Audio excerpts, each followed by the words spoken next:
I'm going to ask everybody to go get your organism, and then also to find a place to sit on the floor, to shift your location and find a spot to actually sit on the floor. And if you can, to turn the lights out in your room so you just have your computer screen going. So we'll take a minute for everybody to go do that. And I have to go grab mine too, just a second. I'm excited for the number of dogs that are appearing right now. My children wouldn't appear, I tried. Teens are way less compliant than dogs. Oh my gosh. So are cats. Wait till they turn 21, Maria.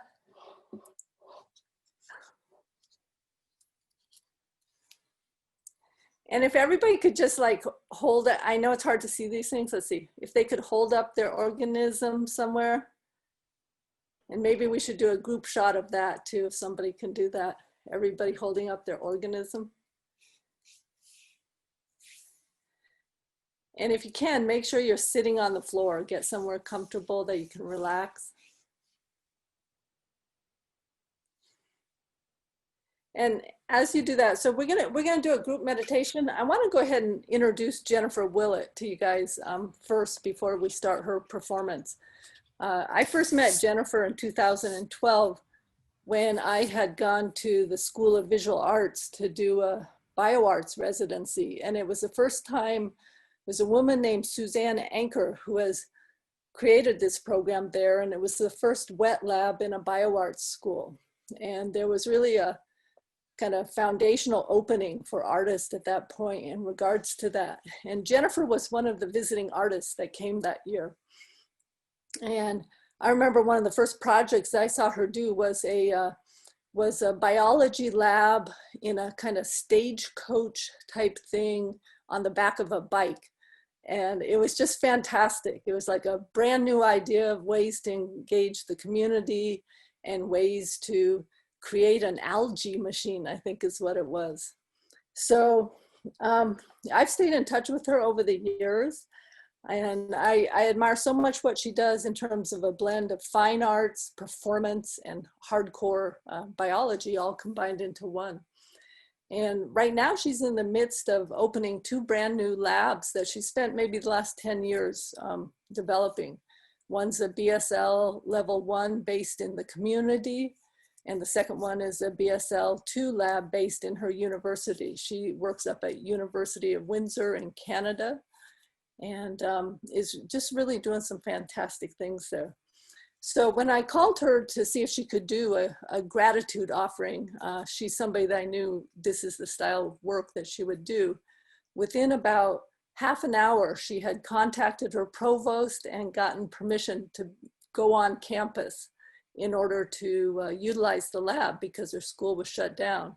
And she was able to get in there right before last week when they reshut the lab down again.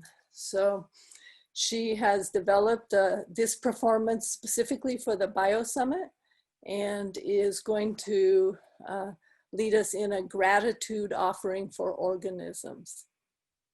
Thanks, Jennifer. So take it away. Before we start, I just want to say I'm a little nervous. It's not as meditative as I had hoped, and also it's a little weird, but let's do it together and see what happens. And if you want, we can talk about it afterwards. Thanks. All right.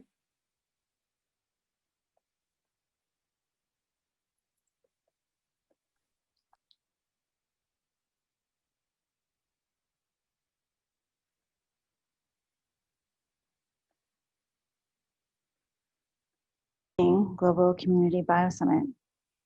This is the gratitude ceremony to the organisms. My name is Dr. Jennifer Willet. I'm an associate professor in the School of Creative Arts at the University of Windsor in Canada.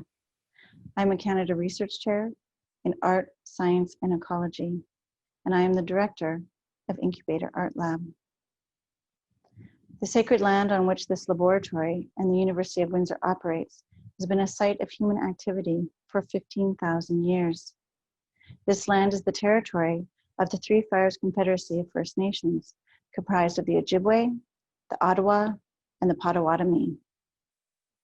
In January 2018, Incubator Art Lab opened a new BSL Level 2 laboratory with a floor-to-ceiling glass wall separating the lab from the main atrium of the new School of Creative Arts. Our lab now supports mixed-use research creation in molecular biology, microbiology, microscopy, plant and mammalian tissue culture, protocols integrated with multimedia, theatrical lighting design, sound capabilities. This new facility provides unique innovations in bioart public engagement, including 1, making our daily activities visible to pedestrians. 2, it serves as a gallery for art objects that are not able to leave the lab. And 3, it is a performing arts venue where live audiences can view theater and performance art that integrates multimedia and biotechnology. Incubator Art Lab is also an artwork.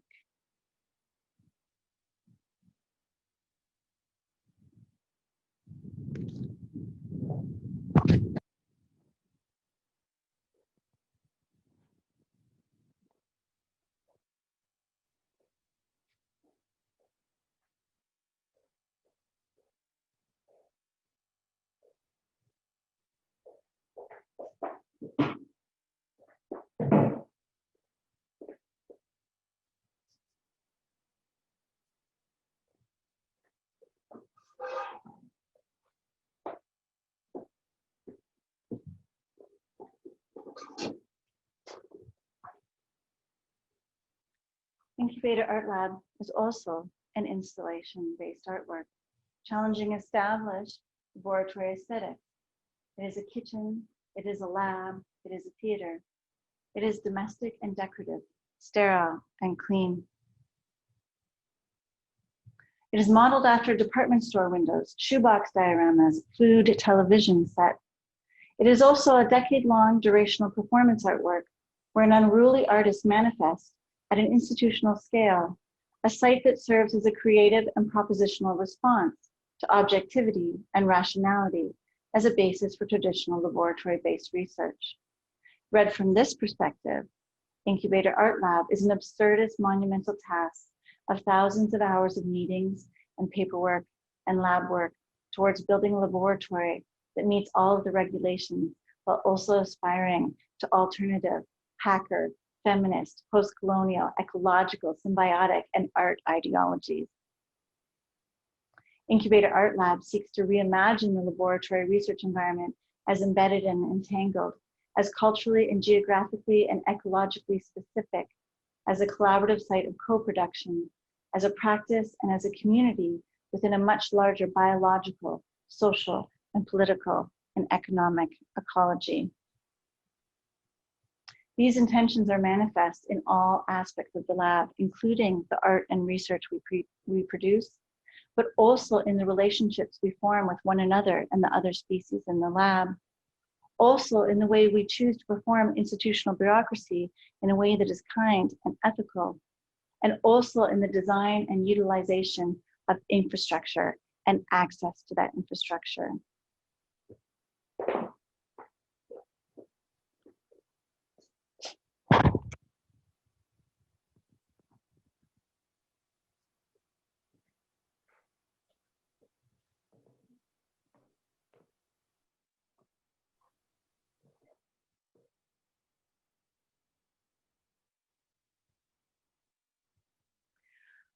I am speaking to you from the lab now.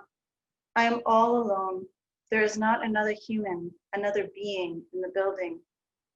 There are no organisms living in this lab. They were called on March 14th, 2020.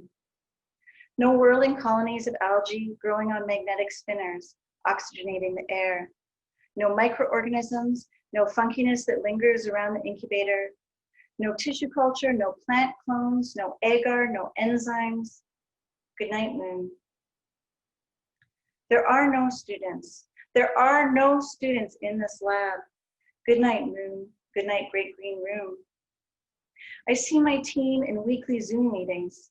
Tomorrow we are meeting in my front yard to pick up items and supplies they'll be working with at home this semester. I'm trying to run a research lab and an international art career out of our bedroom. It is getting tight. I'm speaking to you from the lab tonight in part so that small children in flannel pajamas do not bust through the bedroom door and Zoom bomb our global community biosummit. I was worried about being lonely in the lab tonight, so I brought friends with me.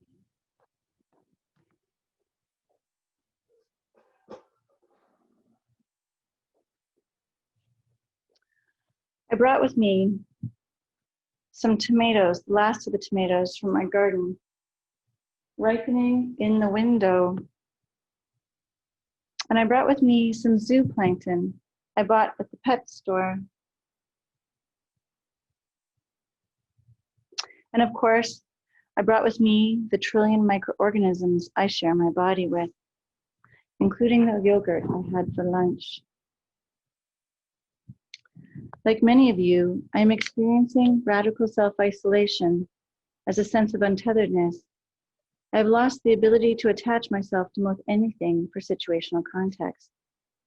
Days of the week, work routines, human and interspecies relations outside of my family.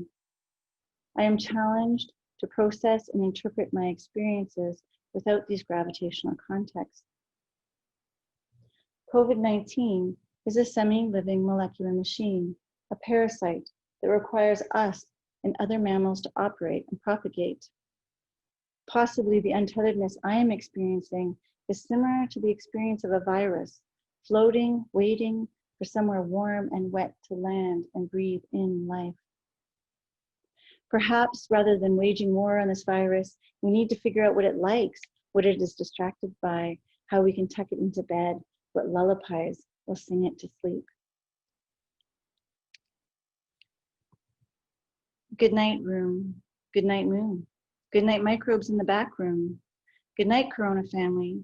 I hope you sleep well and deep. I hope we get our act together before your next outbreak, before we meet your kissing cousin. Hopefully by then we will have learned to listen to our youth, our scientists, and our indigenous leaders.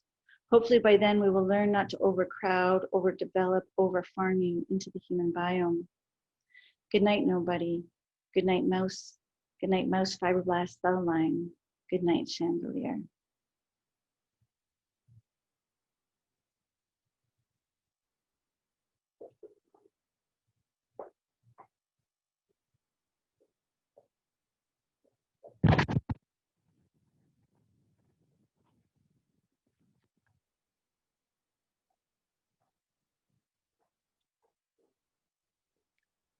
There is a feeling I have sometimes, something about the unfurling of the universe, something about lineage, family, fraternity, love, entropy, even vitalism or biophilia. I had the feeling in the Louvre, wandering the rooms filled with medieval relics and paintings, and knowing that the people who made these objects were part of a creative trajectory in human and biological history that I also belong to. The feeling is not only present in the presence of artists, I also have it hiking in the Rocky Mountains near where I grew up, traveling somewhere where I do not speak the language, talking late into the night with my lover, and watching our girls tipping their toes in and out of the water's edge as they run and squeal on the shores of Lake Huron. I have it often when I'm making art, when I am drawing, designing, imagining, directing, a feeling like I am exactly where I belong, like I'm an ant in a cosmic colony, in the lab and in the garden, while tending to plants, algae, cells, microbes. I also have the feeling when I am with you. The feeling is probably love, but not the kind of love we see in Hollywood films or read about in romance novels. I mean an awesome sensation of love for oneself and all other beings hurtling through the universe on our shared spaceship, Earth. A sense of love for all of those who came before and all of those who will come after us. I'm talking about the kind of love that acknowledges suffering and pain and death as essential aspects of every life cycle, but also acknowledges that these things warrant our bespoke attention and our empathy.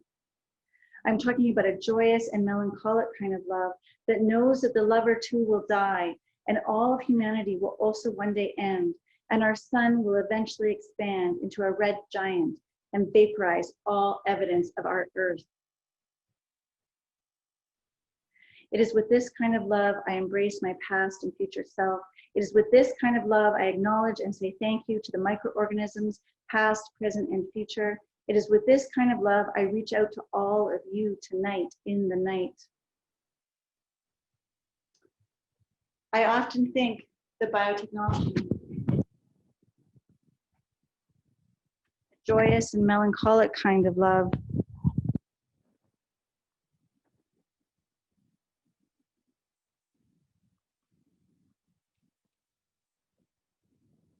in 2012, I completed an artwork called Biotechnology is a Technology of Love.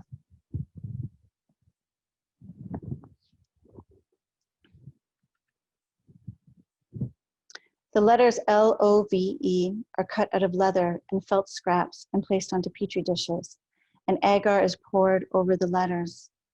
Of course, the letters are filled with microbes that bloom overnight in the incubator. The petri dishes are arranged in a similar formation to Robert Indiana's love and photographed. This work came from the startling realization that the time and care and intimate knowledge and nudging it takes to sustain life in a hostile laboratory environment could be conceived of as a significant act of love. That scientists and bioartists are compelled to make substantial sacrifices in terms of their personal relationships, their health, their quality of life, to perpetuate laboratory activities that are so tedious and often counterintuitive to human vitality. I'm not thinking of the unidirectional love that we typically think a scientist might offer his or her organism of study, but a type of love that entangles humans and non-humans in the mutually beneficial and mutually detrimental collaborative relationships that make up a laboratory ecology. I also wonder some days in what way, if any, can we speak of the love or care afforded by the non-human organisms in the lab towards themselves, towards each other, towards the humans in the lab.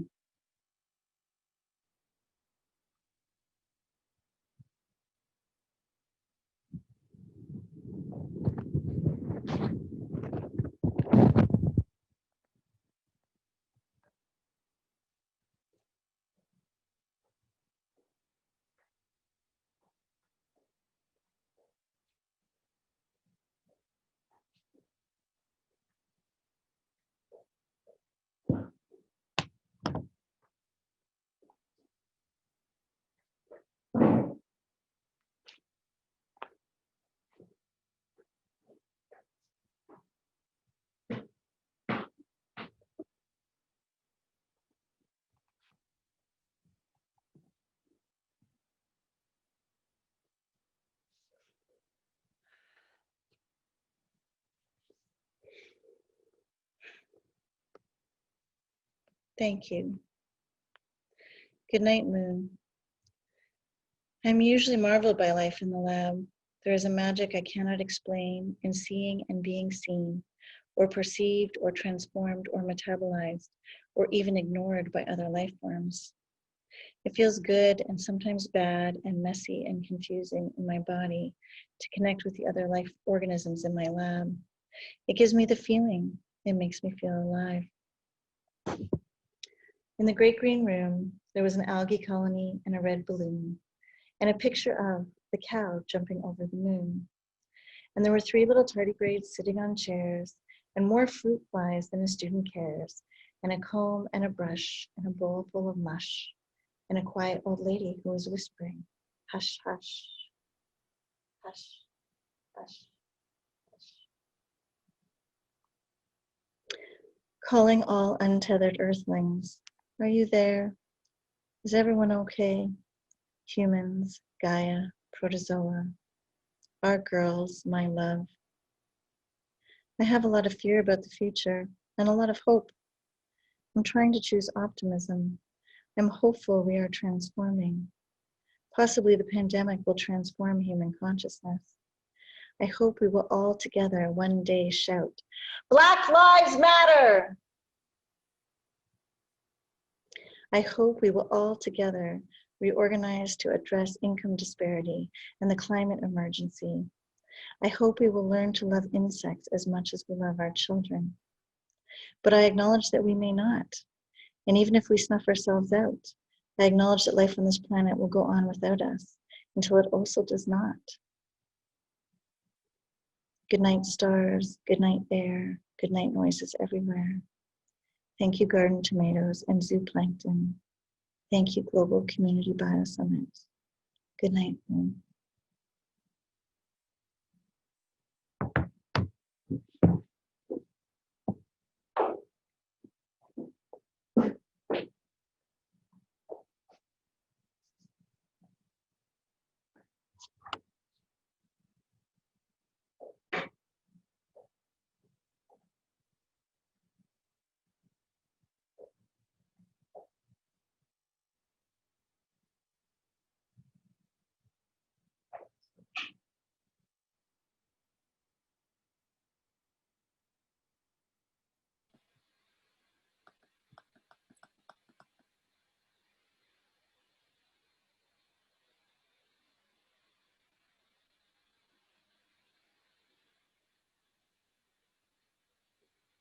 I do believe that's the end of the presentation.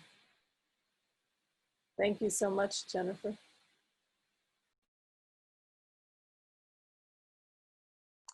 Thank you for having me. This has been wonderful. Thank you so much, Jennifer. That was beautiful. Whew. I'm not sure what the best way is for us to express gratitude to you right now, Jennifer, but I think that the chat is a really good place that is happening. So I think we can allow that to continue to happen. But thank you so much. That was really marvelous, and another, I think, beautiful collective experience for all of us together. So thank you so much for creating that for us.